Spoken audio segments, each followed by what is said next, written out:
నిన్న నేను సెలవుకి వెళ్ళానని చెప్పి మా మేడం ఏం చేసిందో చూడండి ఒకసారి. నైట్ అయితే ఎక్కువ చలి ఉందని చెప్పి నేను 9:10 కల్లా ఇంటికైతే వచ్చిన తర్వాత ఒక గంట ఆగిన తర్వాత మెసేజ్ అయితే వచ్చింది నా ఫోన్ కి. బాబు నేను ఆదివారం నేను సాపర్కి వెళ్తున్నాను, నాకు గుడ్డలు ఎత్తుకొని పోయి రేపు ఉతికి తోమించుకొని రాపో, నాకు ముస్తాయిల్ అని చెప్పింది. లేచి హైదరాబాద్ లేచి అయితే నేను గుడ్డలు అయితే ఎత్తుకొని రేగే నేరేలో గుడ్డలు ఉతించుకొని అయితే ఇంటికి నేరుగా వచ్చాను.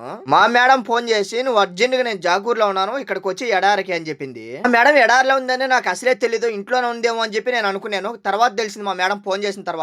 మేడం ఫోన్ చేసి తొందరగా నాకు వచ్చేసి ఎడారికి అని చెప్పింది. ఏం మేడం ఇంటికి రాలేదా మీరు నైట్ అంటే? రాలేదు నేను, మా అల్లుడు అయితే లేడు, అందుకని చెప్పి నేను మా కూతురు నేను ఎక్కడే పడుకున్నాము పిల్లల్ని వేసుకొని అని చెప్పాను. మేడం చలి ఎక్కువ ఉండదు, మీరు ఎలా ఉన్నారు మేడం అంటే చచ్చిపోతారు ఇక్కడ ఉంటే, బెన్న అర్జెంట్ గా ఇంటికి వెళ్ళిపోదాం పా అని చెప్పేసింది. ఇంట్లో ఉండే డేవరికి నాకు ఇంట్లో అయితే అన్నం ఇచ్చారు, చికెన్ అయితే ఇతను చేశాడు, బాగా నీట్ గానే చేశాడు. మేము తింటా ఉంటే పిల్లి వచ్చి మియాం నడిచానే ఉండదు, అందుకని చెప్పి ఇంక నేను తినే అన్నం తీసి దానికైతే పెట్టేసాను. అలాగే ఇంకోటి చూపించా, షాక్ అయిపోవద్దు. ఇక్కడ ఎడారిలో చూడండి మందు బాటిల్ దొరికింది నాకు.